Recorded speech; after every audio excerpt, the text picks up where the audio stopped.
I've known since I was younger that I don't necessarily fit conventional Asian beauty standards.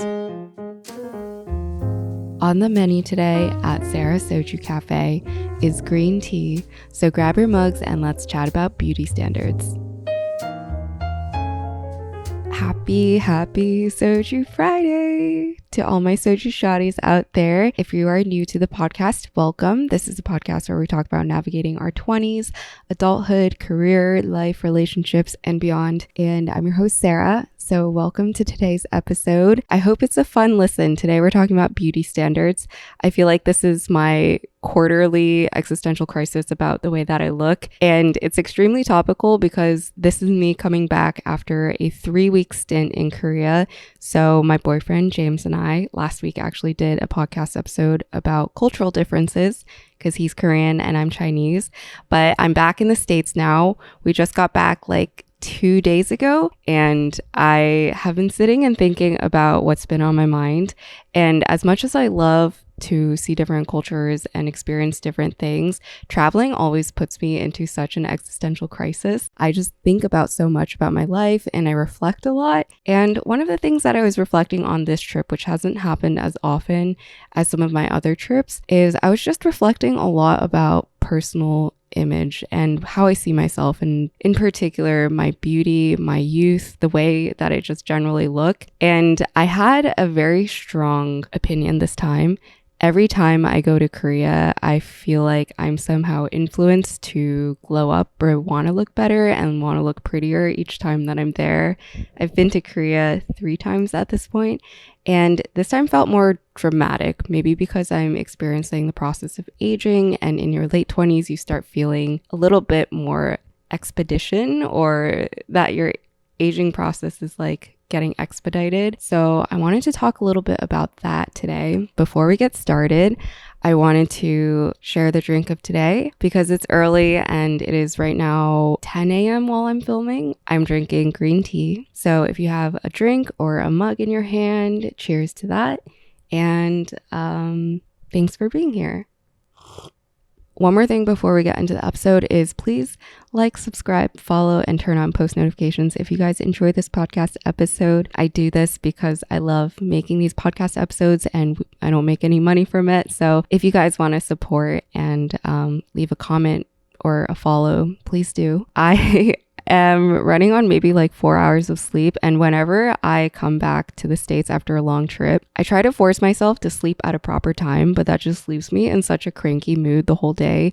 And so yesterday was pretty rough for me. I felt like I was just running on 2 cups of coffee. But yeah, it is currently 10 a.m. I'm filming this and I woke up at 5 a.m. today. I'm feeling a little bit better today, but it's always tough. Last time that I went on a trip for over 2 weeks, I think I was really sad for a whole week, and that was just my, I think, hormones all over the place after coming back from a long trip. But we were in Asia for 3 weeks. One of my friends got married and she had her wedding in Taiwan. So we were in Taiwan. We went to Japan afterwards, and then we went to Korea.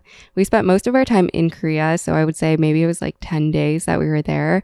And my boyfriend, James, has a lot of family and friends there. So we always spend half of the trip just getting to catch up with his family and friends. But the other half, we kind of just had to ourselves. I'm very grateful because whenever we're there, he translates for me. I feel like I also get a little bit more of the real cultural experience, just knowing more about things that James tells me about Korea and the communities there, and his very brief experience growing up until he was like 3 or 4 in Korea. But yeah, we were there for a pretty prolonged time.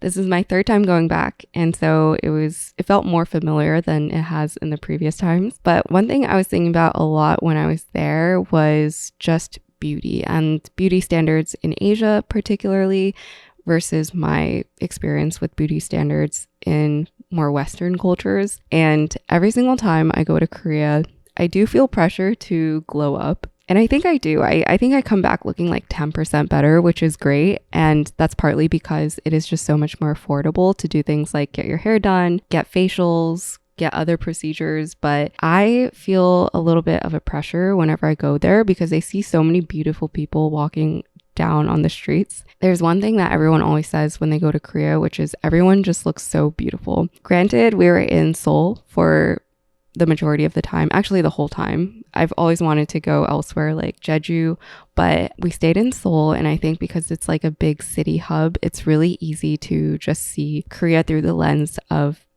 its most popular city, which is maybe a little bit more of a distorted lens looking at the culture and like the beauty standards there. Not because I think I'm ugly in any way, but just that a lot of people are very put together there. And I've kind of numbed myself to self-care practices in a way. And I feel like the last year especially, I've put a lot of self-care and self-image and the way I look on the back burner because things have been kind of chaotic in my personal life. One thing that I do want to note about beauty standards is in Korea, things like skincare procedures and doing your hair and doing your nails and just doing your lashes, just things like that.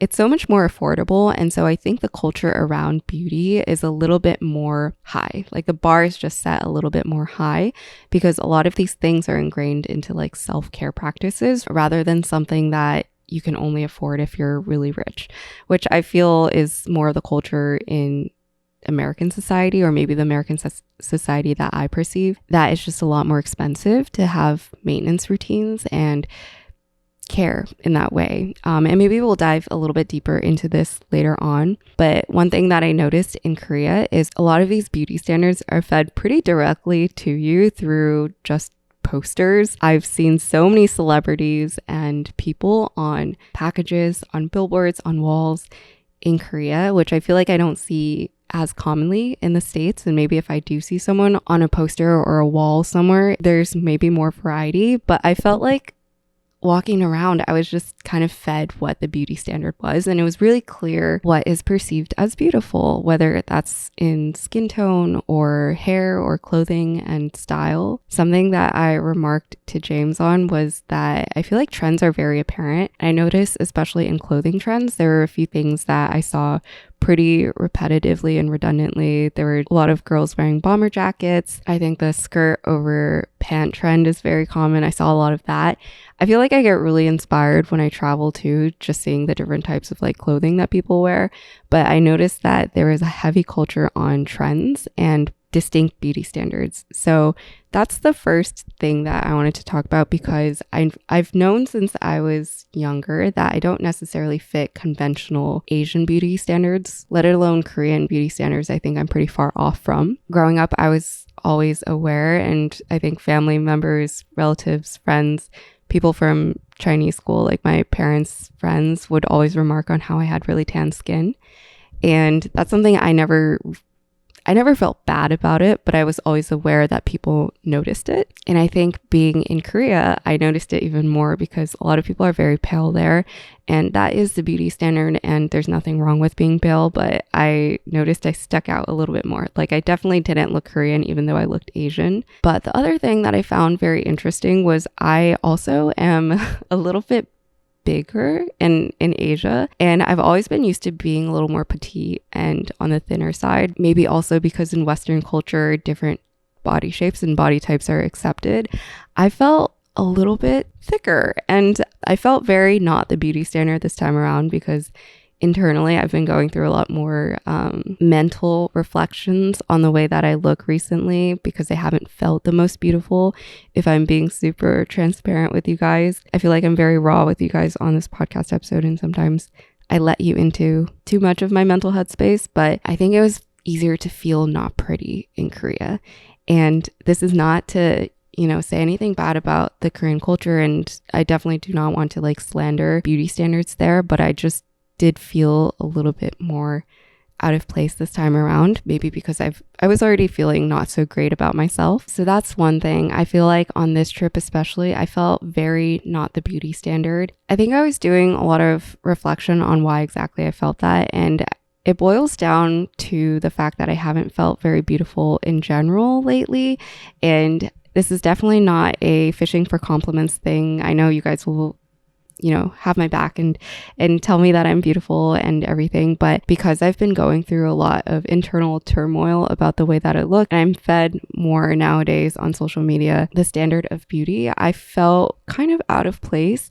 And I will say in Western cultures, I think the beauty standard is more flexible. Like people can be different sizes, different shapes, different everything have different types of hair and like skin tones and still be considered beautiful. But it felt weird not being the beauty standard and also not really wanting the beauty standard in a way, because I personally like looking tanner more than I like looking pale. I just think it gives me more life for me specifically, but it felt weird to not want to look a certain way. There were moments when I was in Korea where I was like, oh damn, I wish I had, you know, a shorter face because that just makes you look cutesier. And I wish my skin weren't so oily because so many people have great skin there.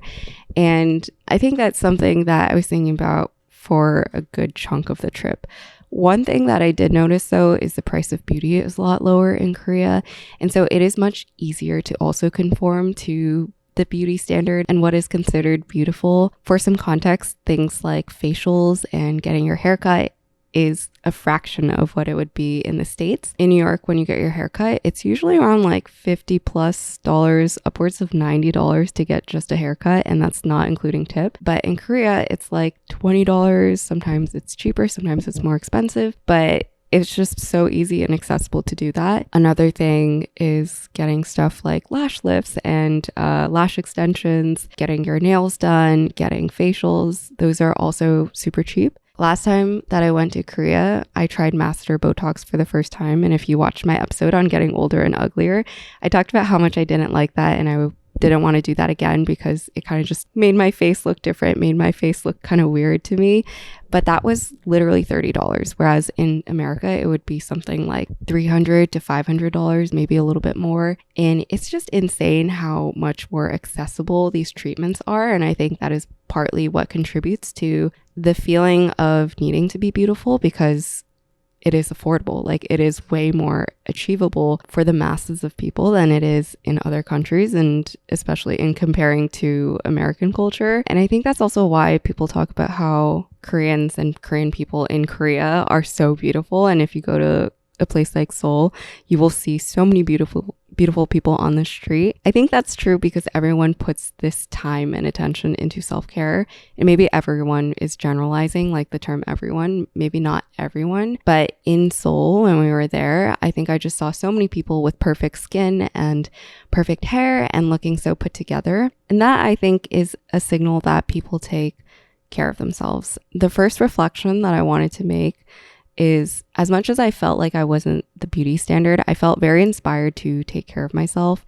That's something that I've maybe put on the back burner because when times get busy and when I'm busy and stressed, I always deprioritize things like my skincare routine, hair care.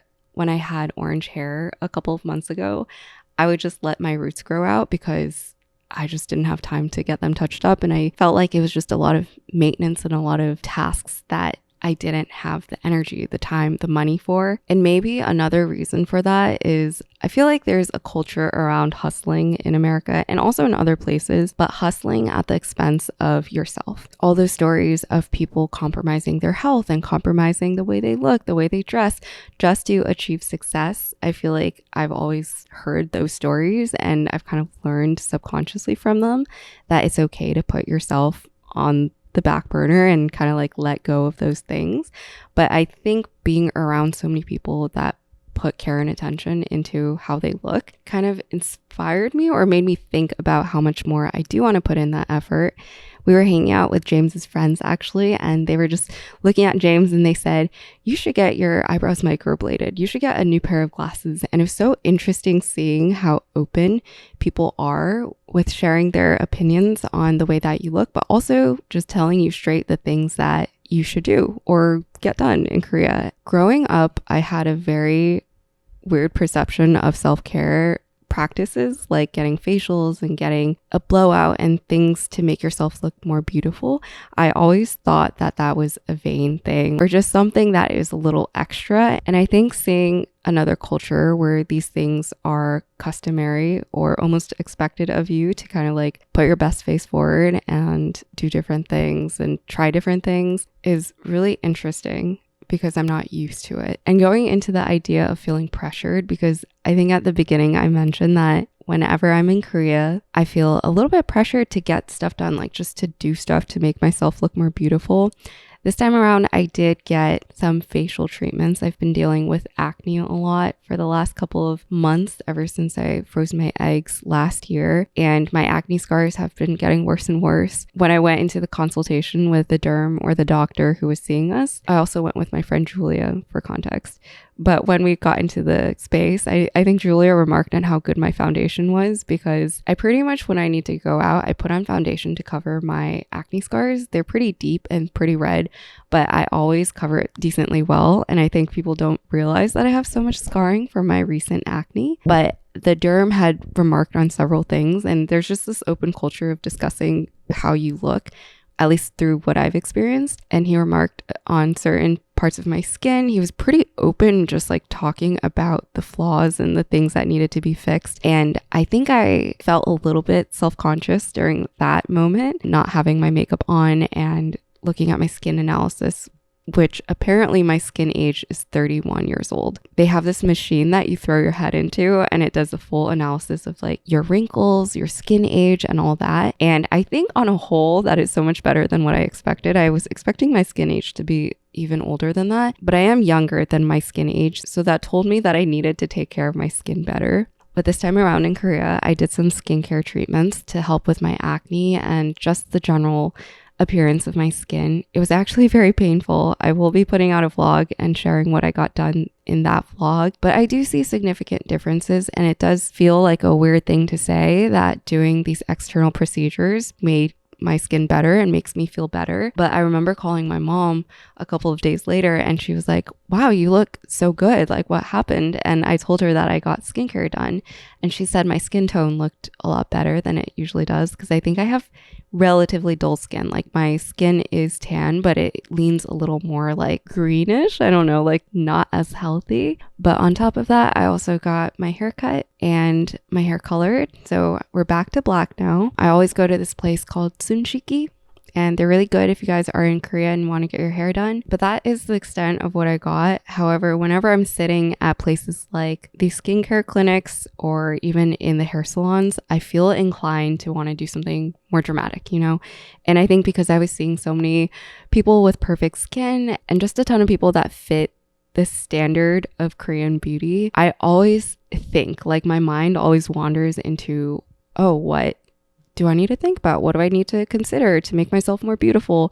And I don't ever want to mess with my face. Like, I know that you get one face in this lifetime and you don't want to ruin it, but my mind always trails into how can I look prettier. And so when I dug a little bit deeper into why exactly I feel that way, or why exactly I think like this, because I don't like thinking that I'm not beautiful, you know, and I made a video a couple of weeks ago where I talked about beauty standards for a little bit, and someone had commented that it kind of is painful to see a beautiful girl talk about themselves like that. And I totally agree. Like, I don't ever want to put myself down like that. I was just really thinking about why I feel like I don't look beautiful sometimes. And it really boils down to beauty standards and how much we subscribe to that belief or not. With social media and other influences, and being also in Korea and seeing the classic Korean beauty being fed to me through like posters, advertisements, things like that, it was very hard for me not to absorb that mentality of what is beautiful. And so I did a lot of thinking and asking myself why I feel this way, and why especially I felt in Korea the need to change things and like look more beautiful and change myself.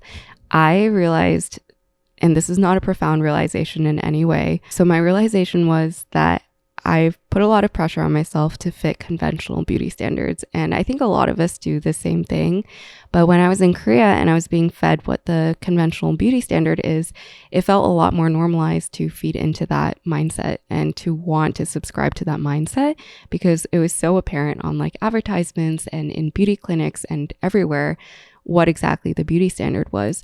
And so maybe that is partly why I feel a little more comfortable when I'm at home and I don't feel nearly as unpretty. But when I was there, I think I subscribed to what is beautiful, and I was reflecting on myself with that in mind. A funny semi-related anecdote is when I was a kid, I always thought my long face was beautiful because my parents would tell me that my long face is beautiful, and I grew up really liking having a long face.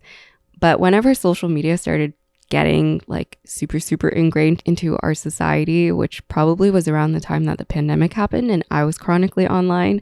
I think the idea of having a short face being more beautiful was somehow forced into my brain. And since then, I've always been self-conscious of my long face. And I think about how silly it is that my perspective on myself and my beauty can change just because of what other people believe and what the narrative at the time is around beauty standards. And if I'm reflecting on beauty trends, they really just come in cycles and they come and go. Being super skinny was so popular 20 years ago, and then being more voluptuous was super popular maybe a decade ago. I'm like mixing up the different eras, but definitely when the Kardashians were really popular and relevant, I remember it was so popular to have a BBL. Like so many people were getting BBLs. But to bring it all back, I just wanted to say in this reflection of like, why am I trying to change myself to conform to beauty standards? I realized that I subconsciously pressure myself to look like what is the most common idea of beauty. And so for me, what I'm trying to do is very actively try to detach myself from conventional beauty standards. It's such a hard thing to do because beauty standards surround us. I feel like if you just go online and scroll social media for 2 hours, you will get a clear sense of what you think is beautiful and what you don't think is beautiful just based off of what other people say and what other people look like. But I am trying to detach myself from beauty standards because I know that they always change. I know that things come in cycles, and what is considered beautiful now might not be what is considered beautiful next year or in a decade. And what I can do for myself the most is take care of myself and make sure that I look like the best version of myself, but also to appreciate what I have, whether it's my long face or my bulbous nose, which I always talk about, or my big forehead, just random things that I could feel self-conscious about in other contexts, but should choose to actively feel proud of in this context. Much easier said than done. A lot of things I say on this podcast, they're very lofty goals and hypotheticals and things that sound good. But I really do think that beauty is in the eye of the beholder. And being in Korea, I see how beauty looks different to a different culture. And coming back to America, I feel a different way about myself. And so none of these things are permanent. Like whatever looks beautiful to you now might not look beautiful to you in a couple of years.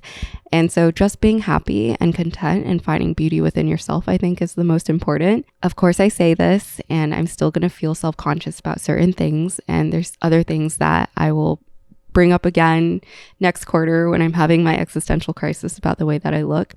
But to have a positive spin on all the experiences that I've had in Korea and all the random reflections that I've had in Korea about the way that I look, I do really want to prioritize just appreciating my normal face, my normal features. I saw this video today actually about how there seems to be a trend or a reversion of what is like beautiful in terms of types of faces. The video was saying that there's a reversion to normal faces. So we're reverting back to appreciating and liking and seeing normal faces as being more beautiful because we're so fatigued by like Instagram faces and the extreme fillers and looking too perfect, uncannily perfect, that I'm very happy if that does become the trend, that we start recognizing normal looking faces and people who look beautiful just the way that they are. So yeah, that was kind of a detour of a message, but my takeaways from this trip and my reflections on beauty and self-image is one,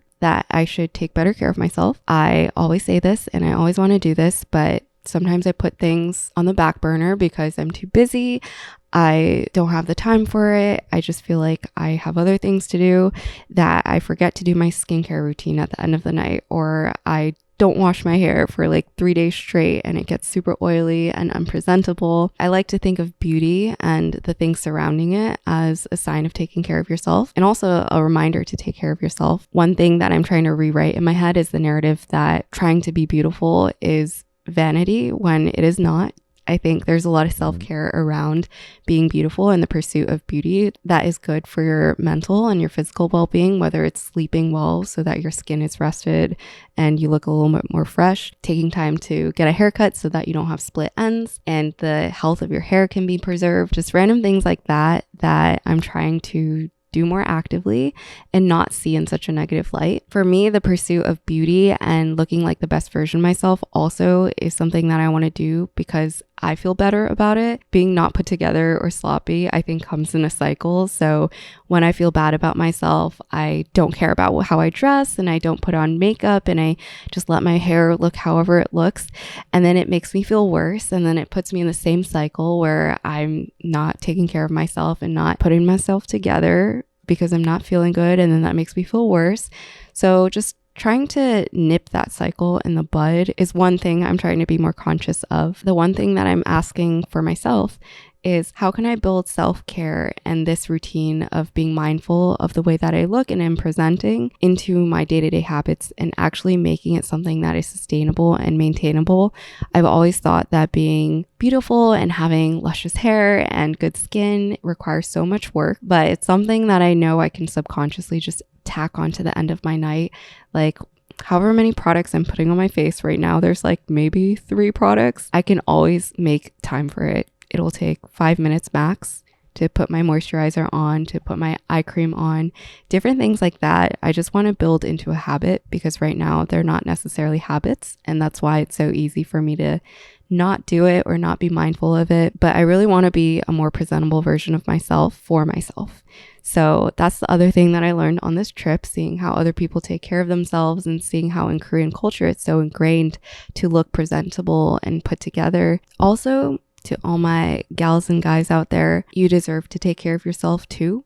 That's also something that I want to teach myself and my kids, that you deserve the time and the energy that you put into other things, and that you should take that time and energy equally as much to take care of yourself. Easier said than done, I know, but just a gentle reminder. And the last thing that is my gentle reminder, the last gentle reminder of today, which is you do not need to change yourself to look beautiful. You can if you want to do it, but you shouldn't feel the pressure or feel forced to change the way that you look. In life, in general, you should do the things that you want to make yourself feel good, to take care of yourself, not for other people, not for beauty trends, not to fit to any standard or conform to anything that society tells you is beautiful. And that's a message that I wanted to end with. This episode might have been a little bit messy. I kind of just went all over the place about my emotions on this trip. Something I do want to flag though is because we were in Seoul, which is like a big major city in Korea, that also impacted what I saw around the culture around beauty there. When we did visit James's family outside of the center point, like they live a little bit more on the outskirts of Korea or on the outskirts of Seoul, I remarked to James, and I remember remarking about this several times, but I was like, wow, it feels so much more normal here. Like people feel more normal here because not everyone was so put together. Like I saw people in just sweats, like clothing that they wouldn't necessarily wear to an event, but just definitely something that they could wear to a grocery store. And I felt much less pressure to look a certain way. I just felt more comfortable being myself.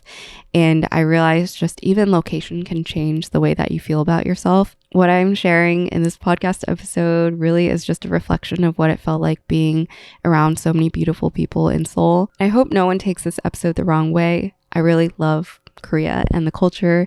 I think I succumb a lot to my internal demons and my thoughts sometimes. And so I just wanted to share some of the thoughts that I had. And lastly, I wanted to say beauty is not just about the exterior. We all know this, but I think everyone is beautiful on the inside, and that beauty is in the eye of the beholder. Everything's starting to sound a little like cheesy now, but yeah, beauty is not just external, and a lot of the self-work that I'm doing for myself to feel more beautiful is also internal, and just being a better person makes me feel more beautiful too. And so yeah, I just wanted to leave with that. I think that is the end of the episode. Thank you to you all for listening to today's episode and hearing me ramble about things that a 20-year-old girl thinks about. But I hope you guys enjoy this episode. Just a gentle reminder that you guys are beautiful as well to me, even though I've never seen you guys, but I know from the comments the beautiful souls that are out there in this community. And yeah, thank you for tuning in. We will probably have James back next week, and I hope you guys have an amazing week ahead, and I'll see you guys next week.